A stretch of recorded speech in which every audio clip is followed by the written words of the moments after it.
同意联姻，便得不到此喜欢。只要母亲能够好起来，牡丹做什么都甘愿。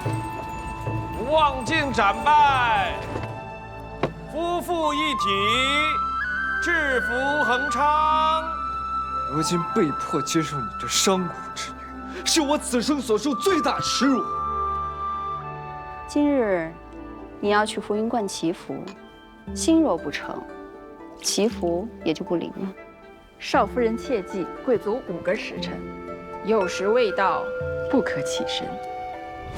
大胆狂徒，竟然敢在天师殿里面装神弄鬼！见过万鸟时。诸位有礼了。莫再打公公的主意，千万不能让和氏发现当年我们给的是赝品。若是我早日发现此希望是假的，母亲那就不会离我而去了。娘子，快就放在这儿，让我拿着！上去你！娘子！有人入水了！有人啊！石龙，我们回家。回家。牡丹的心思从来不在刘畅身上。若想行奇举，必须快刀斩乱麻。还请诸位能为我做个见证，请二老与我和离。一别两宽，各生欢喜，也不失为一桩美谈啊。此事已结，退堂。县主，我从来不是您的敌人，此乃共赢之法。我只是一个想将命运握在自己手中的女子罢了。只是他太不知足，非要带走嫁妆，还招惹官司，坏我刘家声誉。这个人留不得了。陶家业本也确实是不成体统。我一定会在长安立足，凭借我的双手拿回方圆。站住！何为芳，花鸟使，良机不要了。这衙门果然是您家开的，将军这手段，这速度，奴家十分佩服。蒋小花，可还满意？满意，满意。都是货真价实的牡丹，株株花开灿烂。想订货的来我这里登记，3日内补齐。我买单。好好，别出心裁，随月制香，自选自调，千人千香。拿好您的手来。不求同年同月同日生，但求同年同月同日富。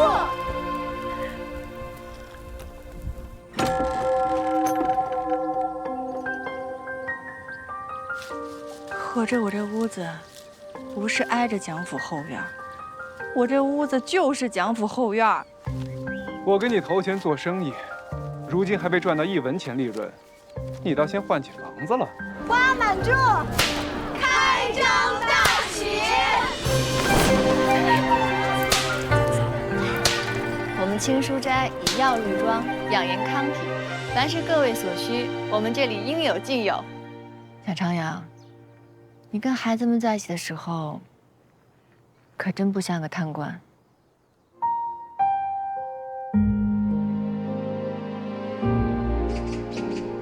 那你倒是跟我说说，什么样的男子你才中意呢？我希望这个人，他能比我更加了解我自己。哪怕我一言不发，他也知晓我所有的喜恶、决定、梦想，无论陷入哪种绝境，他都可以陪我一起面对。人生多长夜，唯有明月不离不弃。今日我将他见你，往后无论你身在何处，只要看到他，便不再是孤身一人。你先把嘴边的蜜擦一擦吧。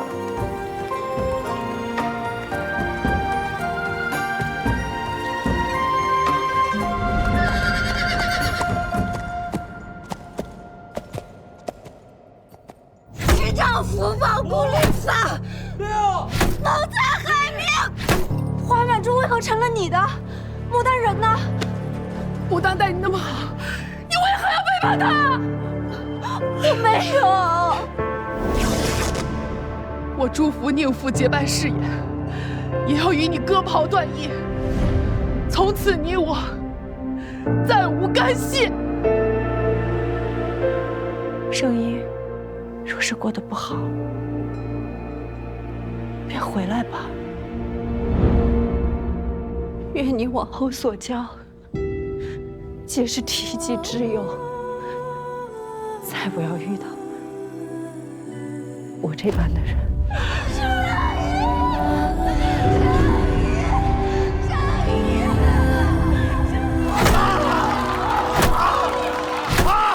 母亲，玉露，你们看到了吗？听闻花满柱的梳妆之物广受好评，吉安县主邀请你带上这些东西，即刻前往兴庆宫，给贵人们试用。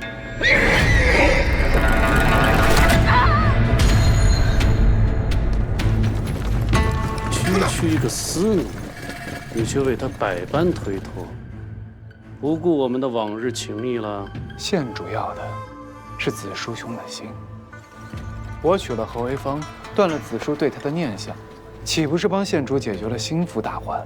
如今啊，朱道转阴副使一直空缺，圣人许我举荐贤能，我本想找大王啊帮我甄选一二，可若这亲事没了，只怕这赏赐也没了。幼珍是为你旧好所害，日后恐再难有子息之望。大王这是要将结亲改为入赘啊！若是幼珍不嫌弃我这残缺的身子，我愿入赘宁王府，日后天长地久，唯有你我二人。我对牡丹早在洛阳留宅，便一见如故，久而久之，自然情深难移。凉亭置酒，夜夜畅饮，此情并非生于旦夕，而是日久生情。四时歇芳矣，园林度岁心。方圆，今日开园。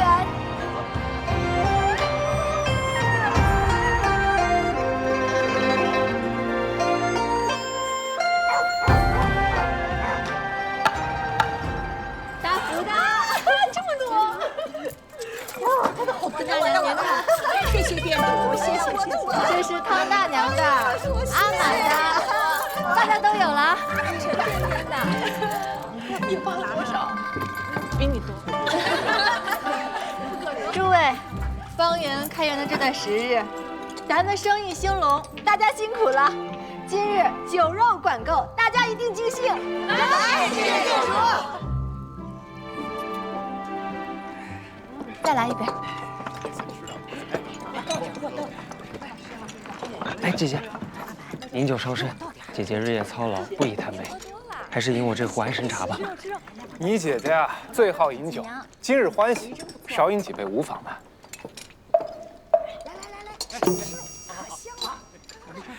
这是六郎做的糕点吧？我尝尝。店主给我们准备了这么多吃食。六郎的手艺果然又精进了。六郎，再多做一些，给大家都尝尝。好，去吧。你呀，真是越来越会哄孩子了。看来吴伯呢真没白去。我才没有哄他呢。这六郎的手艺确实是越来越好了。对了，我打算请身高区的师傅前来指点一二，做一组以花为名的糕点，于方圆售卖。那我真要尝尝是否如你所说。给大家留点儿，等下一梯你再吃。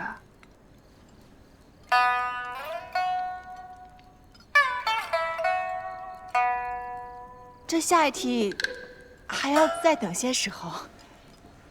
夫君吃一块吧。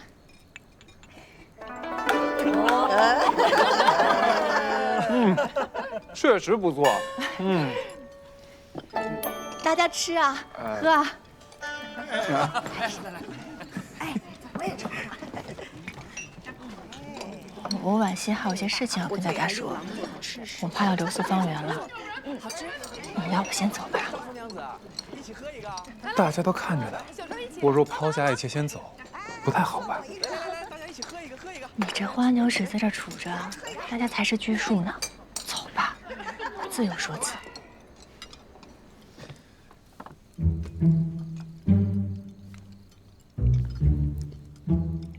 那为夫啊，就先走了。夫人呢，可以饮酒，但不要大醉，大醉伤身。为夫可是会心疼的。知道了，快走吧。走了。走吧。真走了。你还吃不吃啊？好吃啊！给他们。阿炳，诸位，咱们再饮一杯。来，再饮一杯，不醉不归啊！不醉不归。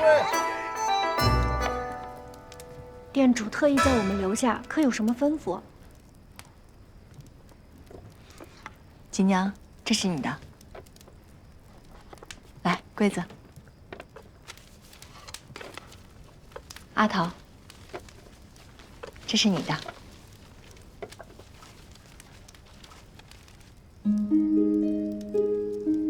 这几个月，大家对方圆尽心尽力，我皆看在眼中。前日我去了趟官府，已经为诸位更级放粮了。店主对我们恩同再造，让我们如何报答呀？哎，这是做什么呀？快起来，起来！大家都是一家人，谈什么恩惠啊？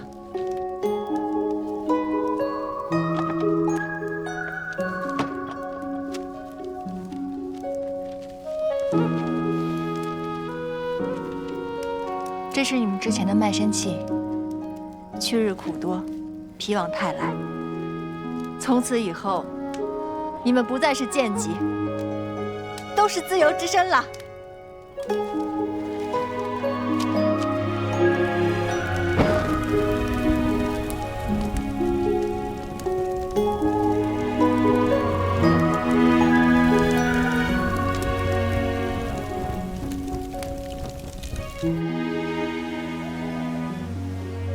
夫人，此女房中果然搜到夫人丢失的白玉珠碎钗，如今人赃并获，夫人打算如何处置？我早就搬去方圆住了，之前的房子一直空着，什么白玉珠嘴的，我从未见过。哦，既不是你偷的，难道是牡丹偷了，藏在你那儿了？你放屁！总之不是你便是他，又或是你俩合谋。去，把蒋郎叫来，让他看清楚，枕边到底睡了个怎样的人。是。我是大王赐给蒋郎的，如今府中风气不正，我自当替大王料理。明明是故意诬陷，蒋军才不信。手脚不干净之人，不知悔改，还敢肆意污蔑，当掌嘴100，以示惩戒。是，我没有。哎，放开我！放开！放开我！别碰我！放开我！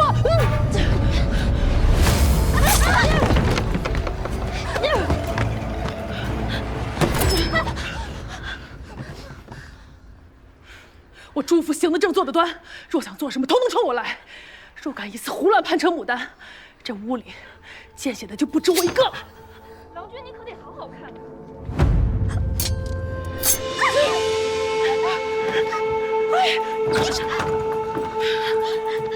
蒋郎，蒋郎，你可算来了！牡丹的人偷了我的首饰，我不过就是询问了几句，他便出手伤人，脸中好烫，好害怕。我没有，你无凭无据，信口胡言！大夫，大夫。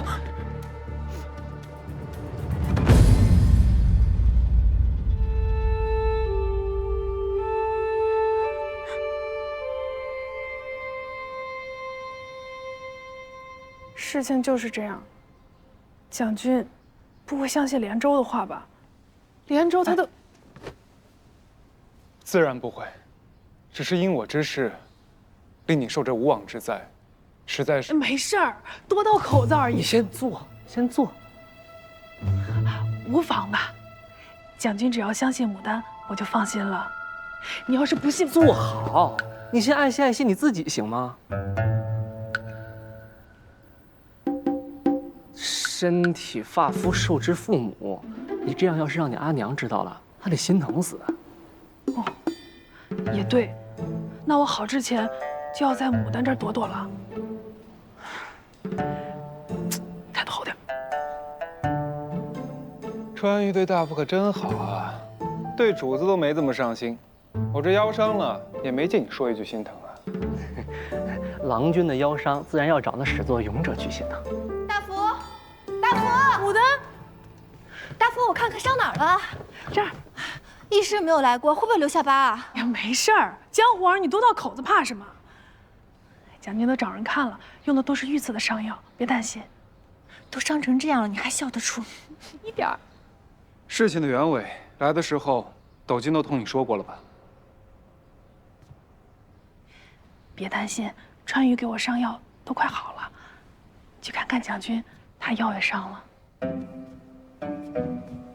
你腰也是被连州弄伤的？啊，不是，我这个与今日无关。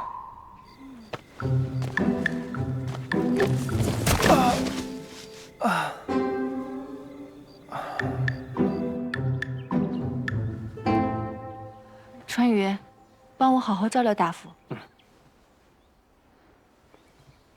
夫君，你同我来一下。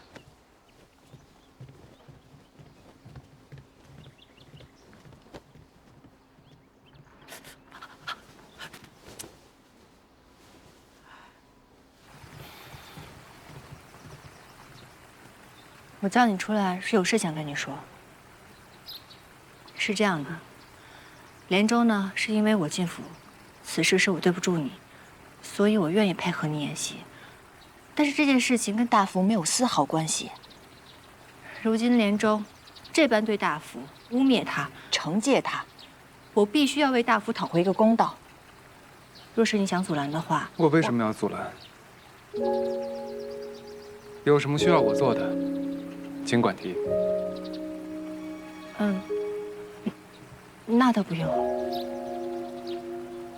多谢啊。哎，你这腰伤是那晚背我回来的时候扭到的？那晚你都记得啊？我是喝醉了，又不是死了，我当然记得。只是喝的有点多，只记得一点点。一点点也好啊。那这治腰伤的钱，你出。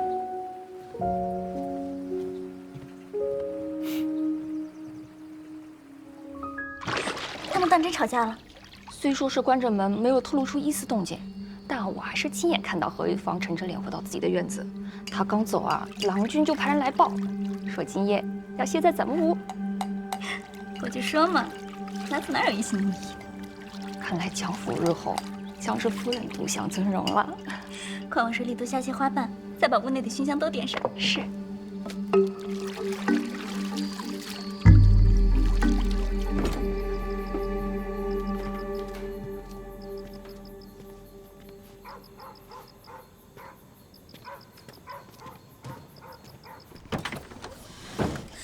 庸医，这颗疹子都治不好。夫人，这疹子发的古怪，听闻那何文芳懂些药理，说不定是他搞的鬼。夫人，一会儿郎君来了，可要让他为您做主啊。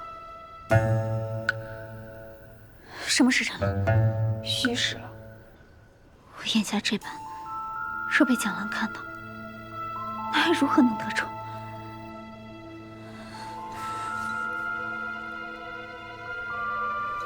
你去跟蒋郎说，我因他要来十分欢喜，沐浴时却不慎着了风，怕过了病气给他，请他莫要来探望。待我痊愈时，自会向他好好请罪。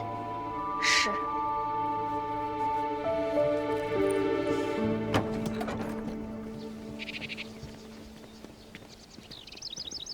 夫人当真要这么做？寻了几位医师，都说这病状不知其源，无法对症下药。除了去求他，还能如何？这般实在太委屈您了。忍辱负重的事我做的还少吗？眼下第一次偷又有何要紧？只要确保我这张脸恢复如初，日后有的是机会对付他。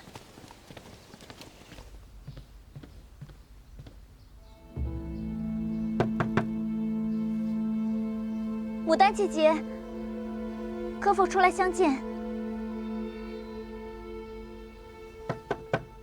牡丹姐姐，连州夫人有何事情啊？我昨夜以花沐浴，不知为何，周身长满了疹子，奇痒无比。我知道牡丹通药理，可否为我解忧？那真是不巧，我听闻大福偷了你的首饰，现在正在调查呢。没有眉目之前，无暇应接。此事是我弄错了，朱夫娘子并未偷窃。哦，既然如此，那是夫人冤枉了大福。那大福脖子上的伤和所受的委屈，夫人应当如何弥补呢？我自会向下人解释，还朱夫娘子清白。这本就是你要做的，如何算是弥补呢？肆意污蔑，掌嘴一摆，这可是夫人之前所言吧？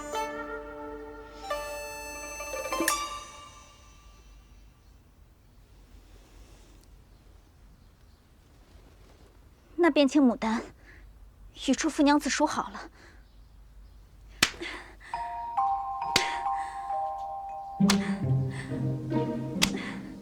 你到底用了什么招，让他来认错求好？小春之前研制美颜丸，取了不少花的汁液，偶然发现几种花枝混在一起，可以使肌肤生疹。虽然没有性命之忧，但是可以使容颜有损，瘙痒难耐。于是我便取了一些放在他的浴桶里。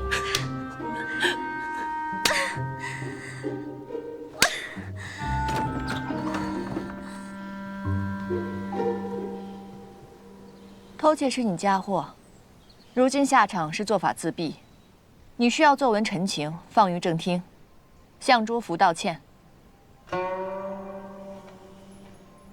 好，我即刻写来。姐姐可以将解毒之方给我了吗？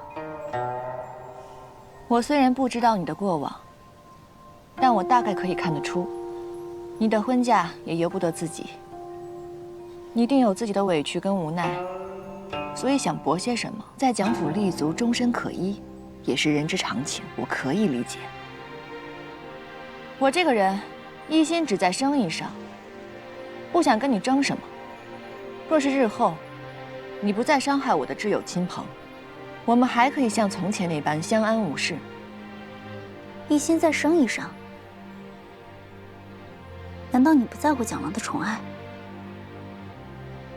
我的意思是，我跟随之两情相悦，我自然无需争什么。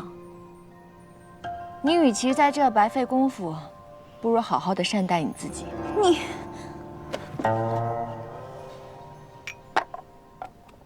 别为了一个心里没有你的郎君生气了。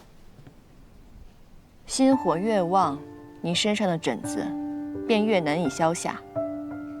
恩威并施，牡丹姐姐真是好手段。我们女子本来就不易，何必耍什么手段，彼此相残呢？连州是宁王的义女，美貌之外，定还有别的过人之处。除了讨夫君欢心，就没有其他什么爱做的事情了吗？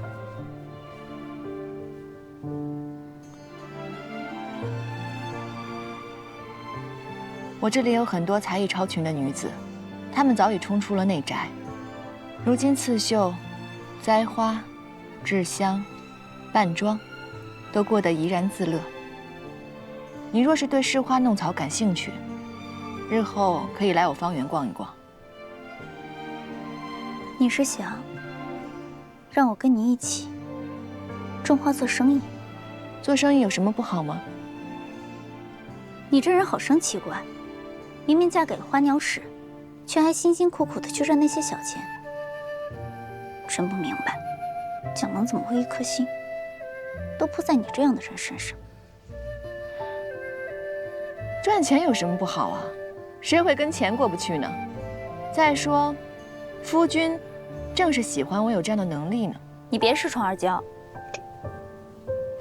1日3次，7日后便可痊愈。我今日同你说的话，你回去好好的想一想。若是想通了，随时可以来找我。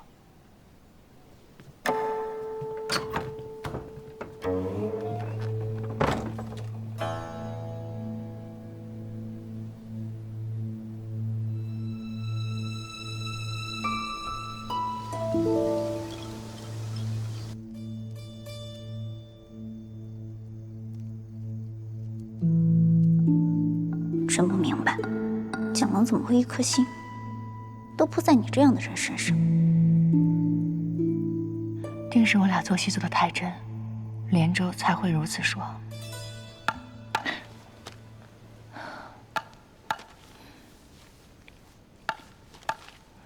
黄昏。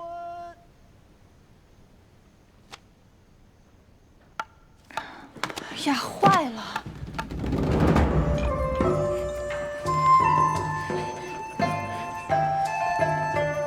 两兄，敬你一杯。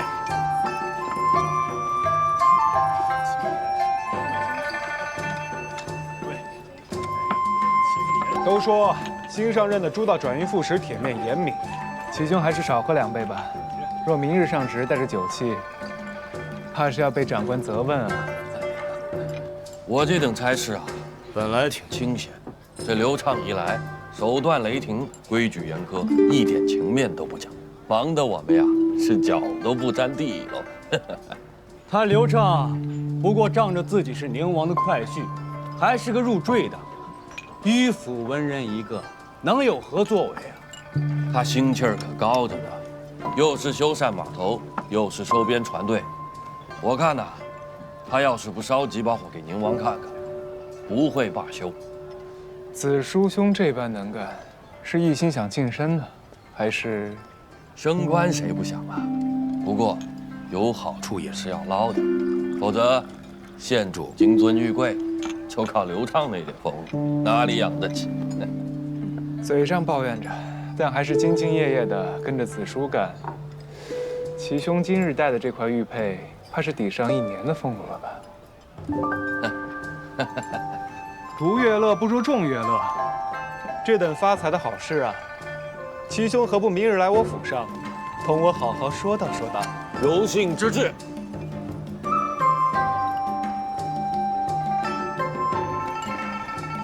我看蒋君腰间这玉更好看呢。宝玉配美人，最为相宜。谢蒋君。哎，等一下，蒋君，你可答应过要送我一只镯子，你可不能偏心啊。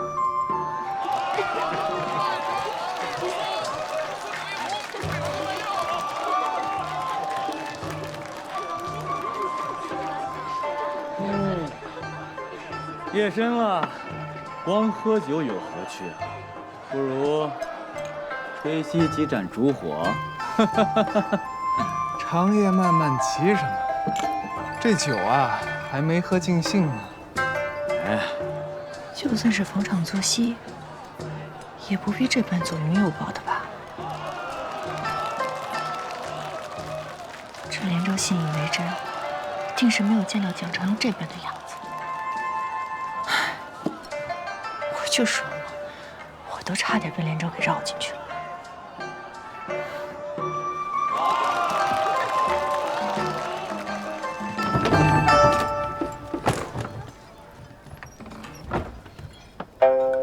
蒋随之，都深夜了还不归家？你若是想喝酒的话，妾身陪您还不够吗？你生意忙，今日既然有空，亲自接我回府，那我自然是要与牡丹同饮了。说好的生意，齐兄多多留心。家有爱妾，便不久陪了。哎，随之兄，你这……近日花满柱啊出了新的香囊，送给诸君试戴一下。这欢迎楼的胭脂味儿啊，实在是太浓了。诸位有了这些香囊，归家时也可以免了些夫人跟爱妾的拷问，是吧？告辞。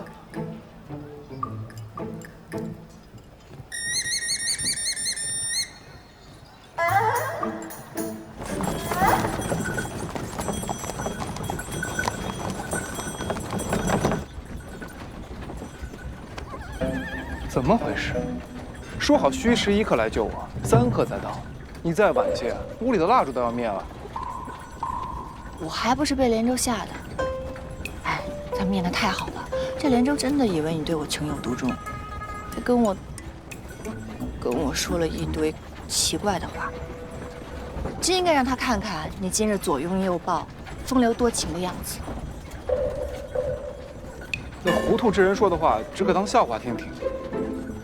你没当真吧？我自然没当真了。这连州只看到你对我的好，他却不知道你对我好，那是因为咱们有着过命的交情。不过也难怪，在外人眼里肯定都不明白，你一个高官为何如此善待一个小商户。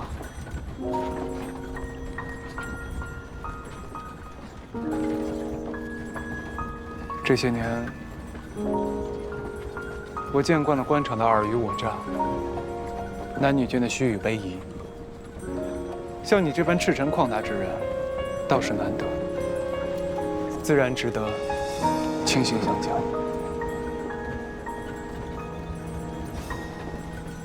你喝醉了？怎么突然夸上我了？弄得我还挺不好意思的。你是这样的人，便经得起他人对你的好。况且，你对我也很好。你说过，知己难求，不必总是将感谢之言挂在嘴上，倒显得身份了。蒋军诚心相交，我必不会辜负你这句知己。从此以后，在我心中，除了大福小春以外，你蒋长阳就是我最重要的人。以后有什么需要，尽管说。讲小话，都知己了，我在你心中只能排第3。那自然还是姐妹重要些。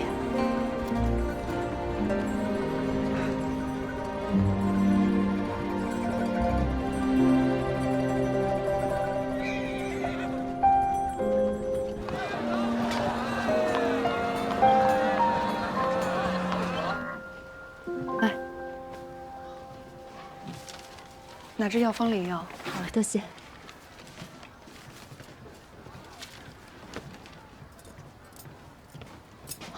主顾送的谢礼都退还了吗？上次来看诊的罗氏特绣了此帕以表感谢，我看这也不是贵重之物，又绣了店主的名讳，不便退回，就做主留下来了。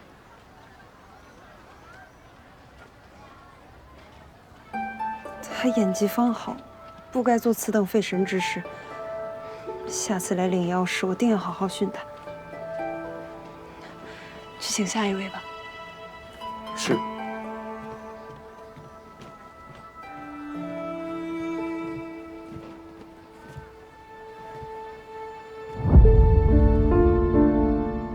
父亲。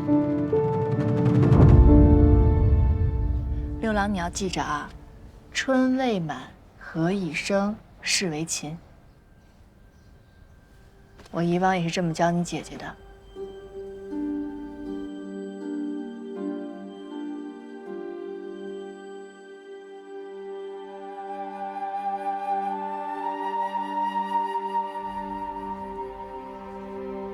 对，六郎，你这个笔又拿错了。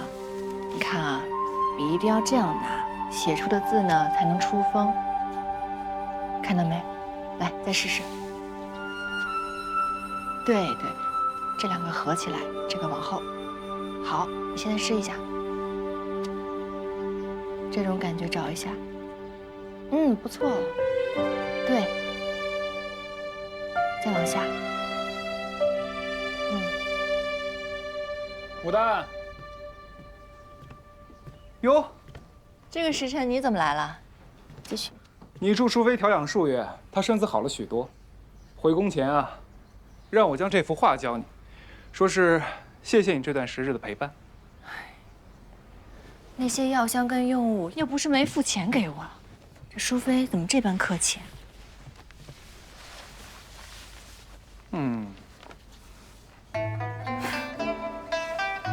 你常与淑妃策马，这马球技术也越发好了吧？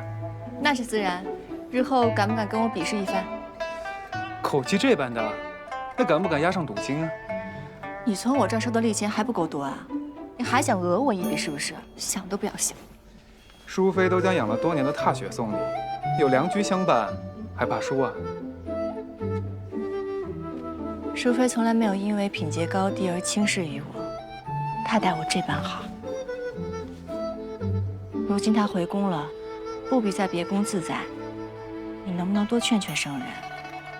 哪怕不能常去看她，至少让她多见见孩子。放心，淑妃离宫日久，圣人亦是十分思念，定会好好待她的。姐姐，我又写了一个字，你看看对吗？我从来没有教过你这个字，你怎么会的？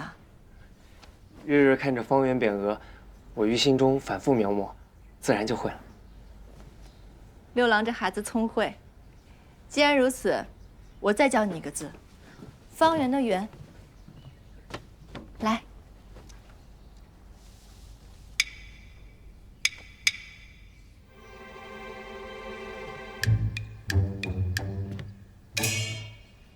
要写外面的。你试试。六郎悟性好，不过呢，你姐姐生意忙，也不能日日教你习字，不然我帮你寻个私塾如何？六郎不要别的老师，六郎要姐姐教我就够了。六郎只喜欢烹饪之术，不是读书的料，难有大成。六郎，并非读书为官才算成才。你若是喜欢做菜，我可以为你请一个酒楼师傅，你跟着学几年，日后自己开酒楼当店主。听说富贵楼的薛师傅今年正好打算收徒。真的？那太好了！你跟他可相熟啊？能否引荐一下？我可以带着六郎亲自去拜访的。没问题啊。姐姐，我听说花鸟使平日里喜欢给幻云楼的美人们作画，你能不能也让花鸟使给你我做一幅？请我作画，六郎不是应该来邀我的衣袖吗？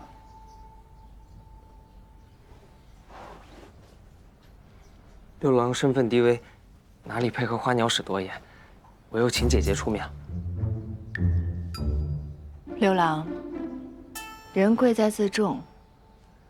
无论你想要什么，都不可说自轻之言，明白吗？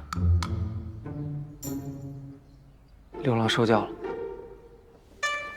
今日得闲，心情上佳，我便来画上一幅。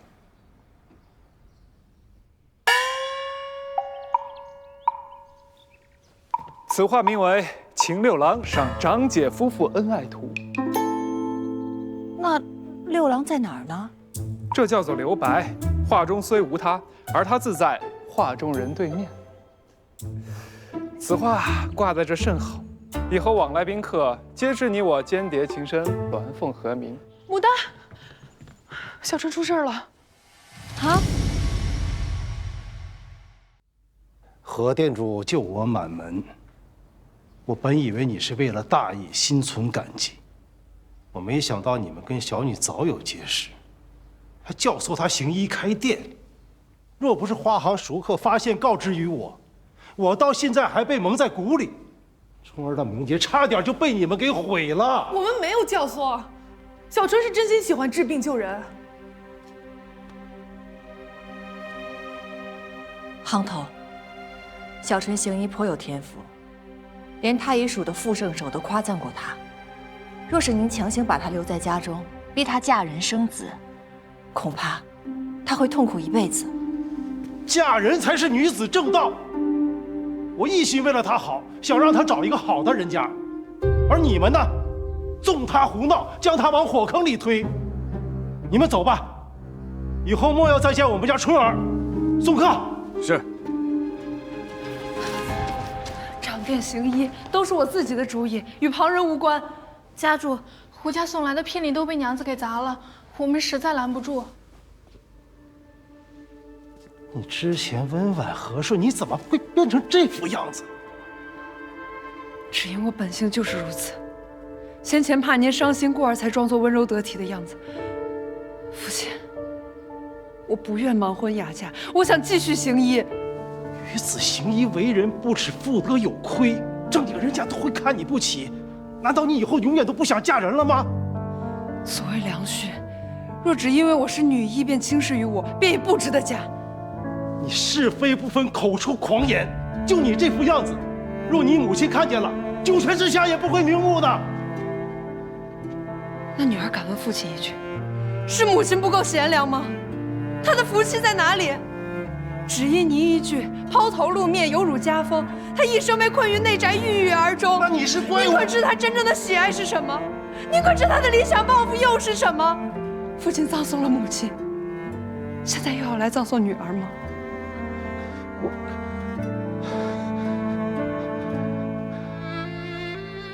你爱花就可以此为业，难道只因小春是女子，便不能做自己喜爱的事吗？也太专制了吧！小春妙手仁心，花门中上下无人轻视她，经她治愈的病人更是对她敬重爱戴。我们行事隐瞒了您，确实不对。可是小春行医，并没有错。何店主，你离经叛道，你委身官宦为妾，我不能让我的女儿走你这条路啊！父亲，春儿，你现在长大了，你交了朋友，有了底气，便不需要这个家了吗？我最后问你一句，你是要留下来做我吕万荣的女儿，你还是要踏出这扇门，去追你所谓的医道？真不能两全吗？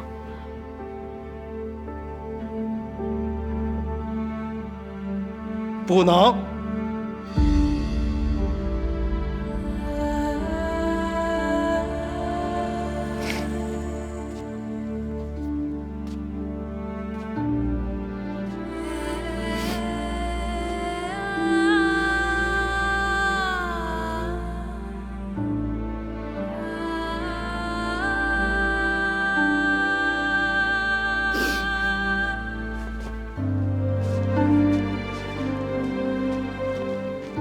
从此以后，吕家没有你这个不孝的女儿。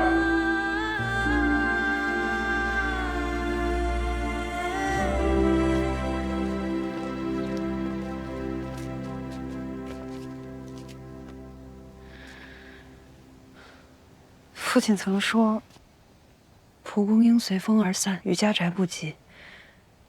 只因我喜欢，还是中了。可他却不知道，我视此物为药，种它是为了等花落之后采根泡水，治他的喉痛肺痈。可如今一语成谶，果然离散。你父亲他是因为太在乎你了，才会如此固执。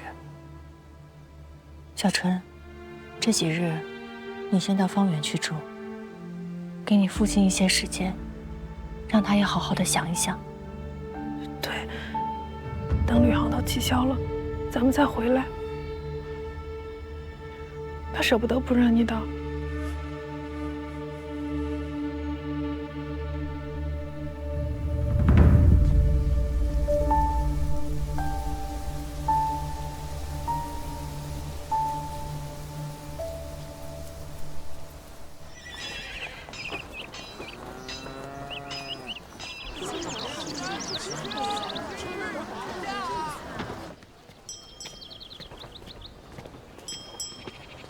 这六郎啊，没有见过百团齐发，我想带他去开眼，不介意吧？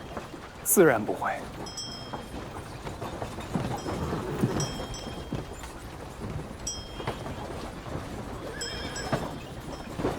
六郎不会骑马吧？要不要与川渝同乘一匹，沿途赏一赏长安的明媚春色？六郎待您一向恭敬，不知是何处得罪了您。怎么了？花鸟使不让我上此车，打发我去骑马，想是嫌我多病，怕过了病气。可我哪里骑得了那高头大马？若是不小心摔了，花鸟使就这般容不得六郎吗？斗嘴说笑怎样都行，可空口误人害你性命，不妥吧？你若想与我同车，直说便是，为何扯谎污蔑他人？这不是一个纯良君子应有的作为。六郎知错了。既然知错，还不向姐夫道歉？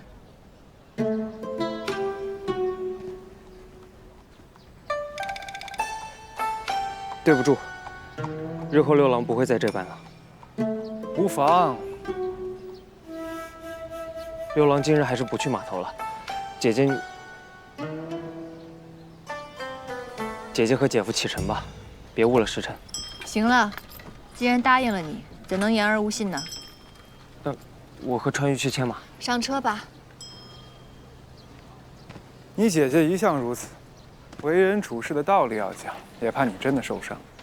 你还是与我们同乘一车吧。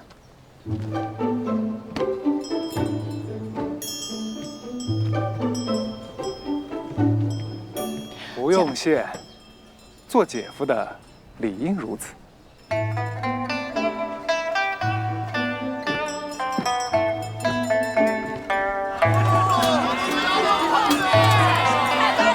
这河道宽阔，码头更是非比寻常啊！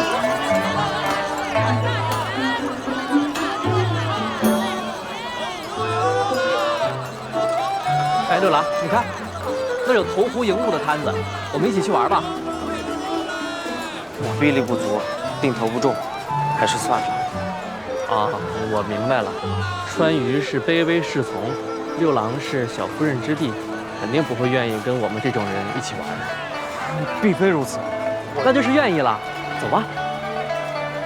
六郎，去玩吧，把东西给我。走吧，走。好好玩啊！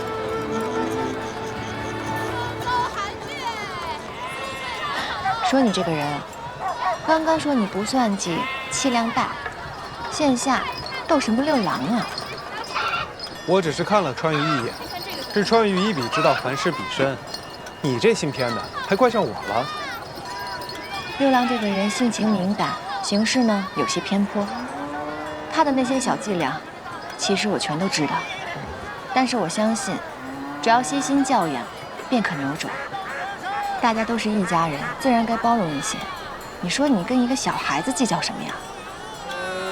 好，好，好，你的好阿弟。日后啊，我多多忍耐，悉心教化，行了吧？你说这之前一商都是船员出面，这如今来信跟我说，是船头要见我，也不知道对方是何方神圣。我带的这些礼，不知道他会不会满意。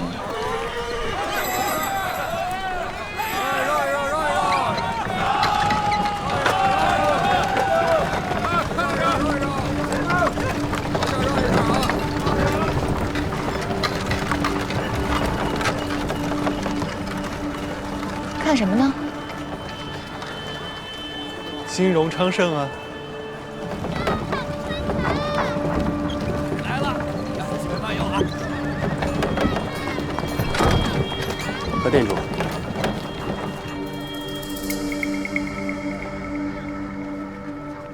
那我进去了。里面请。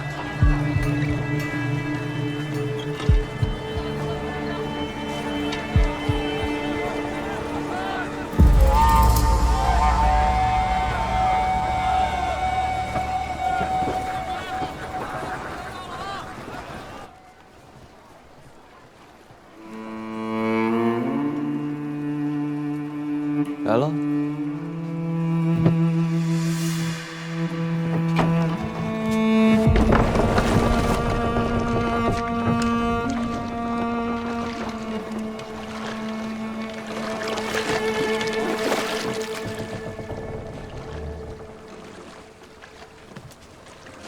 转运副使，这是何意啊？我夫君尚在岸边等候，若是见我迟迟不归，必定会大闹的。我知晓你的性子，若我有何异动，你跳河也是要走的，哪儿还轮得到他呀？来都来了，不妨喝盏茶，谈好生意再走。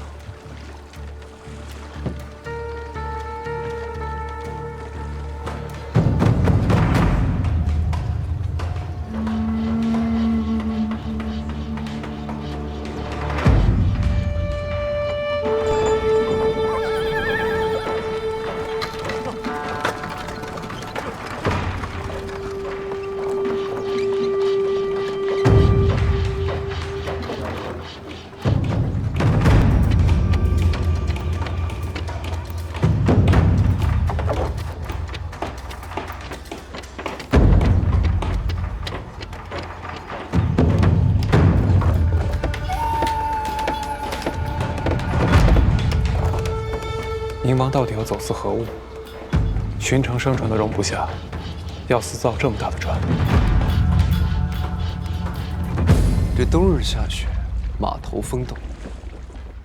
船家告诉我呀，这船上的规矩，每年雪融重新开航之时，这凿下的第一块河冰都会存下来监察，用以祝祷新的一年风平浪静，万事顺遂。我原是不信的，但想到今日要见你，便想讨个彩头。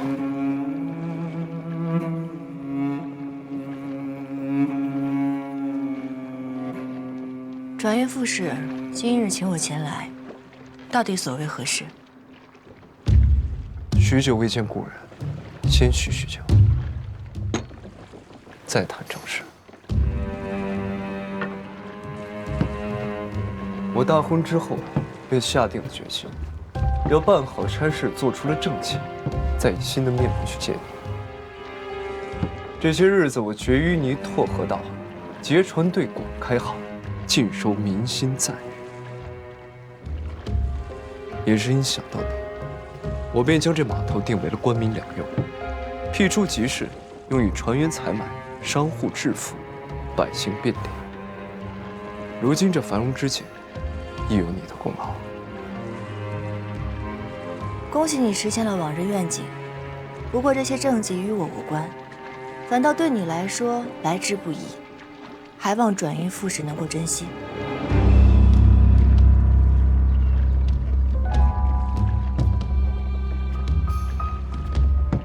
那便说说与你有关之事吧。若你在此运货，可免除一应杂税，并享优先出航之权。多谢美意，不过无功不受禄，还望转运副使待我与其他商贾一视同仁。你果然还是从前那个何为芳，但我也不再是过去的刘畅了。如今我对所求之志、所求之人，有的是耐心。明年的河滨，我会同你一同造落，煮茶共饮。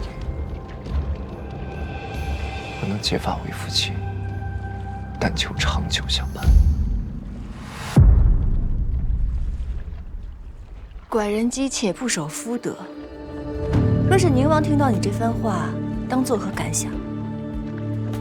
刘畅，我本来以为你应当有所醒悟，没有想到你不但一点长进都没有，竟还在痴心妄想。你我早已毫无关系，若是一意孤行，只会伤人害己。言尽于此，若无他事，烦请靠岸。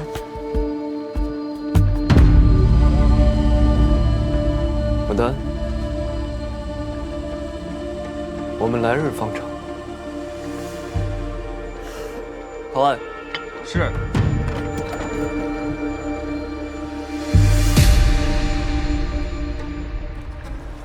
蒋军今日挺闲啊，又是陪玩，又是在这里等我。当真没有什么其他的目的？刘畅与你会面，我这做夫君的，不得好好看着。你知道是他，为什么没有提前告诉我？我只知道这个码头是他所建，谁想到他这个转运副使，竟假扮船头，私会他人娘子。别胡说了，我可没有跟他私会，我跟他清清白白的，我本是来谈生意的。礼都没送，看来谈得不顺。哎，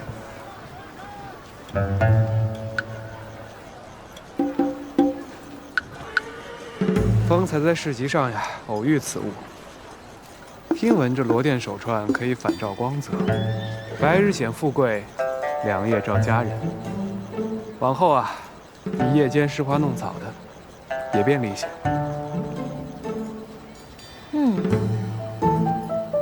这玩意儿不错，这岂不算是平民可用，又可以随身携带的夜明珠吗？这倒是个商机啊！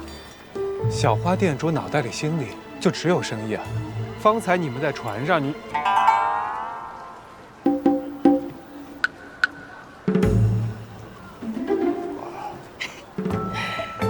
我就看着这果子没熟，还好我没吃，酸死你！贺卫方，圣人都没叫我试过毒，你郎君，商户们感念您的恩德，又给您送来了一批茶饼。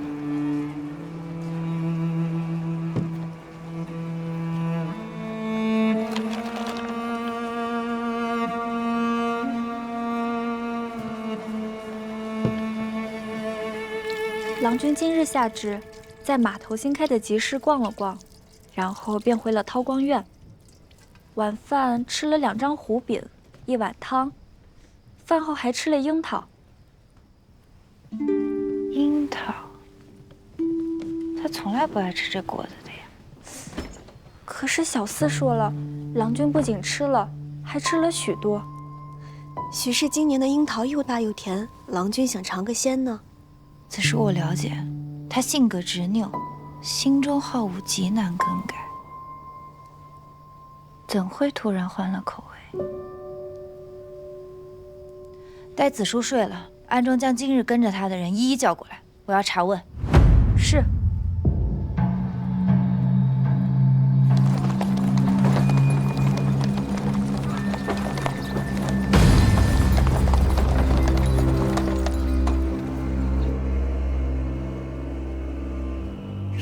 县主已经把话说得很明白了，行头究竟有何打算？县主，华满柱向来本分经营，从无错处。如今何店主与淑妃交好，又是花鸟使的爱妾，小的无能，实在不知如何处置。是无能，还是不愿意处置？小的不敢。县主，听闻行头爱女被何为芳挑唆离家，更是在他店中抛头露面给人诊病。何为芳如此对待吕家，行头都能忍，怕是真的无能。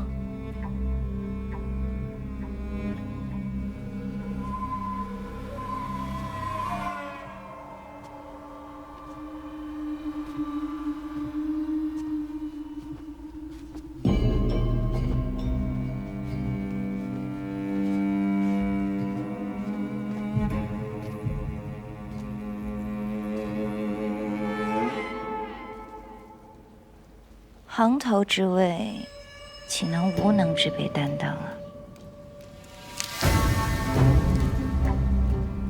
待此花凋谢之时，若花满柱还在，那吕家也不必存在了。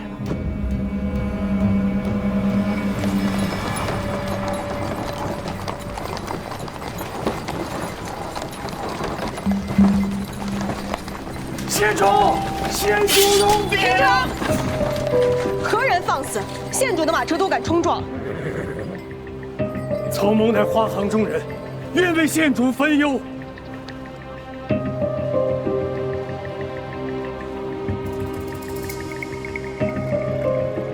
好好去安排吧，行事谨慎一些，不当讲的莫要多嘴。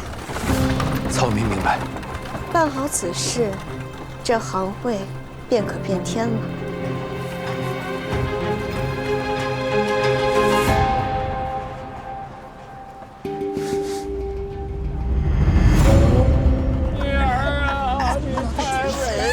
诸位，诸位，吴家小娘子吃了青书斋的云鬓丹之后暴毙而亡，无良商家制药贩家害人性命，今日必得还苦主一个公道。云鬓丹寿数百颗，从未出过事。我号过武士的脉，他的体质与云鬓丹相合，绝对不会出问题，定是有旁的原因。你一介女流哪里懂什么医理啊？你不过就是被那何为芳哄骗着来做生意，莫要一错再错了。真正害人的败类是何为芳，快出来！何为芳，害人的败类，害人的败类就是那何为芳。店主的买药绝无问题，我有证据。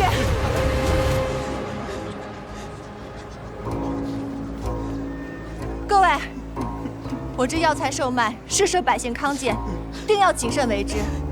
因此，这青书斋每出一批药物，定会取样存在贵方之中。对，这是武士购药那日，贵方所存的样品。贵方凭帖上记载着存取货物的日期，而这几盒上印有封条，可证我从未动过此盒。我会将此盒原封不动地交予官府查验，以此证明我们店中丸药绝无问题，武士之死与青书斋无关。他敢让官府验药，应当是问心无愧啊！应当是没有罪啊！是。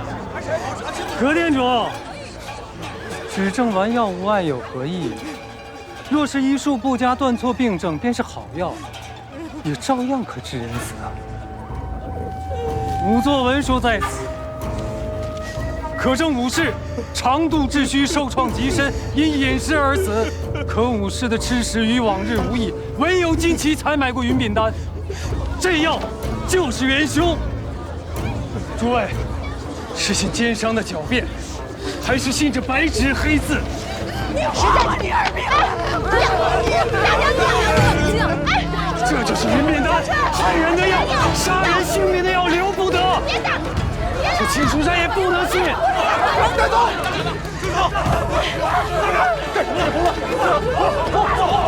这是跟青书斋无关，错人了，这可不是我们害的。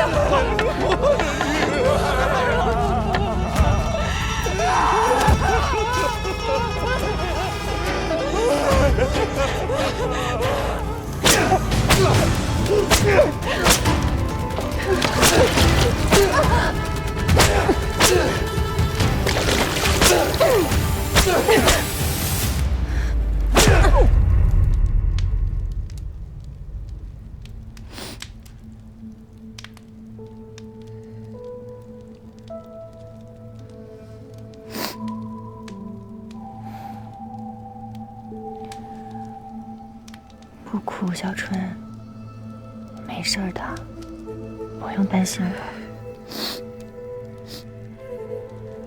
今日是我连累了你，对不起。你若是没助我开青书斋，曹云也寻不到这个药土，只是不知道他背后之人究竟是谁，竟然还买通了县令。早晚都会知晓的。当下最重要的是我们如何自证清白。若是我能近身查看武家娘子，定能知道她因何而死。可惜眼下又被困在这儿，什么也做不了。也不知道父亲有没有听闻此事，会不会担心？都说人在落难之际，第一个想到的是自己最在乎的人。你之前还生你父亲的气，可如今还不是最记挂着他？不哭了，等我们出去以后啊，你就回家，同他好好讲一讲，啊。不哭了。换炷香，说完便走。谢谢官人。父亲，快去。春儿，父亲，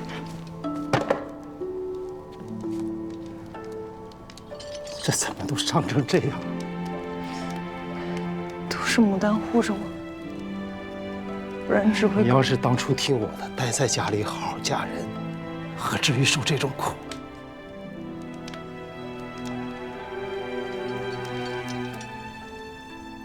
何店主在危难之际仍护住小女，吕某万分感激。只是你们女子经商，终究还是闯下了祸事。难道父亲也觉得是女儿医术不精将人害死了吗？这不重要，把你们救出去才是最要紧的。这重要，这对我而言是最重要的。今日的祸事不是我行医导致的，是有人蓄意陷害。那药方我研究数月，数百人服用，无一人有任何不适。那些素未谋面的病人都愿意相信我的医术，为何在您眼里一文不值？您为什么不愿意信我呢？您可是我父亲啊！小春，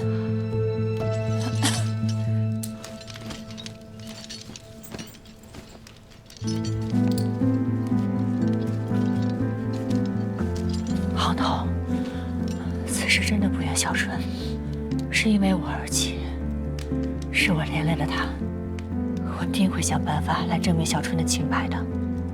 如今此案的关键是药方有无问题。你都已经这样，你怎么去证明他的清白？我跟你说过，不要把他往火坑里推。女子行医就是会是非不断。那既然您认定是我行医惹下祸事，犹如吕家门楣，日后全当没我这个女儿。行头，请回吧。都到了这个地步，你还这么倔，你非要死在牢里吗？行头，难道您真的忍心让小春背着杀人的罪名，就这样不明不白的出去吗？你冷静的想一想，若真的是我们害死了武士，县令为何不敢公开审讯？为何宁愿对抗律法，要对我们动用私刑，逼我们认罪画押呢？只有将这些全部调查清楚了，才能真的还小春一个清白啊！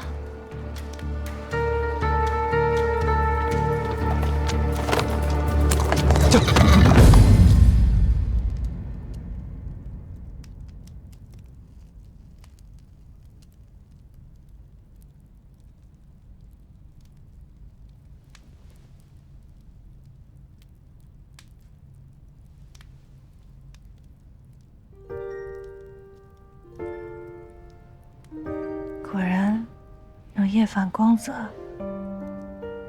贾承阳没骗我。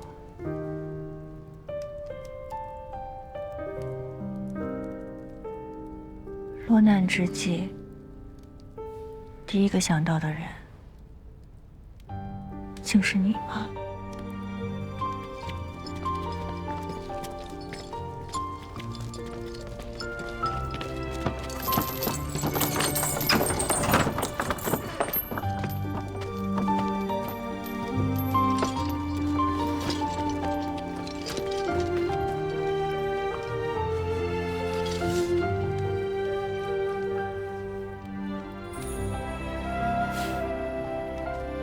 小春的父亲进来一趟，要上下打点一番，你就这么轻易的进来了？不愧是花鸟使啊！案件尚未查起，他们竟敢对你动刑，谁下的令？偌大的长安能够只手遮天，以此大罪诬陷于我，又敢不顾你的颜面，对我严刑逼供的人还能有谁呢？自然只有那一位了。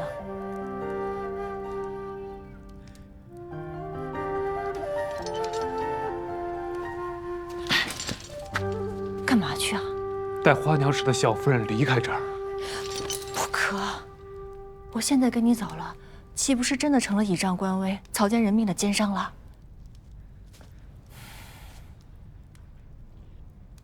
县令背后有人施压，定不会秉公处置。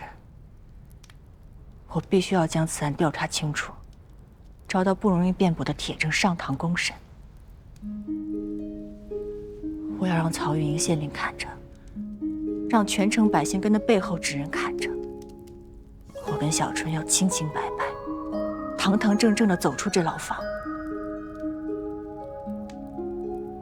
好，不过爱妾出事，做夫君的若什么都不做，岂不可以？一定心有陈算。若有什么需要我帮忙的，尽管提。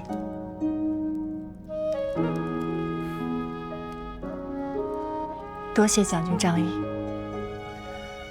眼下虽然我走不出这牢房，可是我已经盘算好了查证的各项事宜。将军替我传话便好。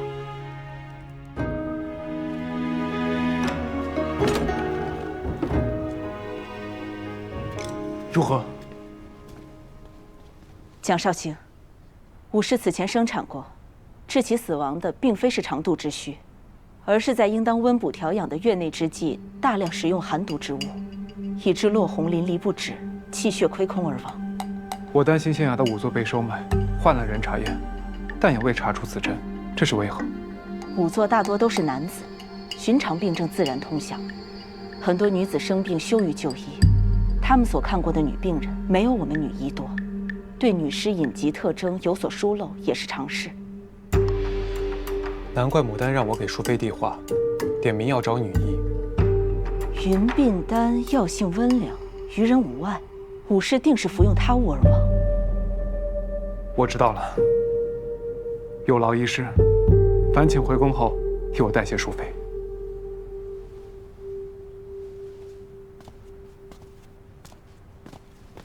郎君，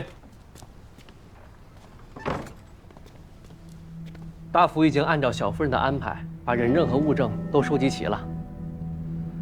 唐大娘在花行的花匠口中得知，武士是曹玉莹的别宅妇，平日一直就藏在丁子巷。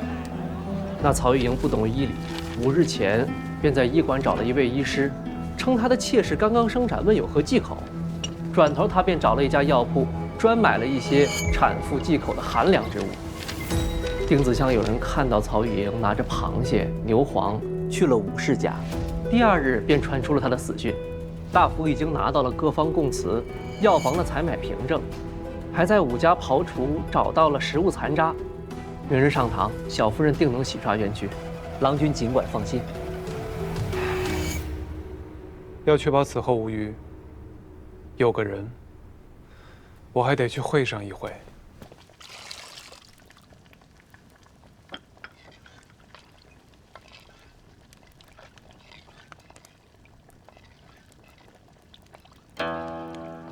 花鸟使今日怎么有空光临我宁王府？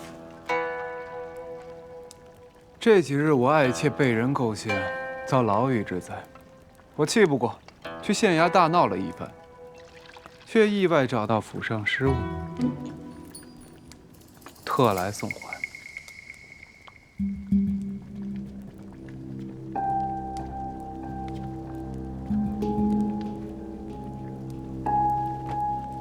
原来花鸟使是来问罪的。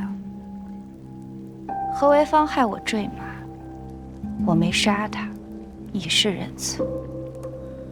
县主遭遇，着实叫人恻隐，但覆水难收。如今县主已如愿嫁给心上人，大王亦为你讨回公道，让子叔兄着身了转运副使。如今他如日方升，大王亦多了可用之人，可谓是人人遂意，皆如所期。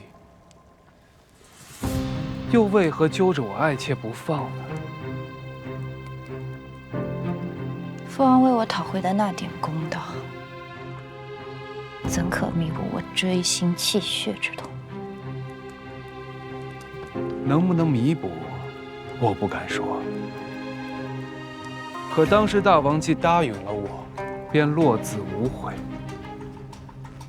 若县主执意回弃，我也不介意做个无赖，去圣人面前闹上一闹，这官职给得，便也收得。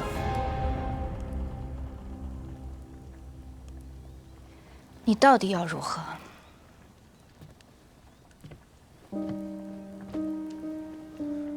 县主坠马受苦，我爱妾在狱中亦伤得不轻。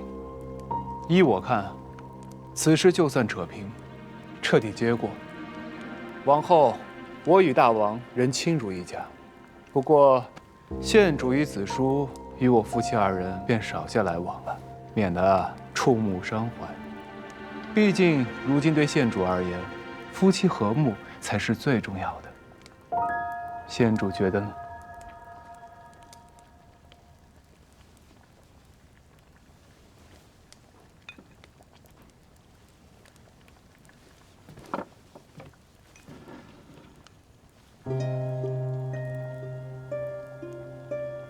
就依花鸟氏所言，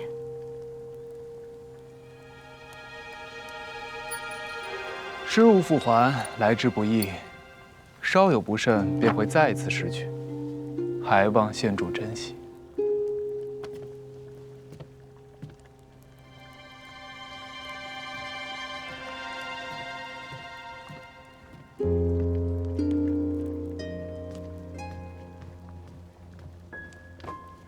县主，当真就这么放过何为芳吗？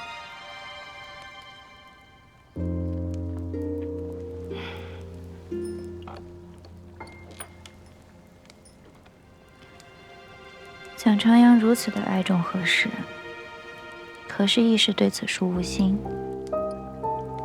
想来，此书也是无甚机会。罢了。是。那曹玉莹，县主放心，他上有一家老小，无论被判何罪，都会自己扛下，绝不敢多嘴。奴婢会把一切处理干净，郎君什么都不会知道。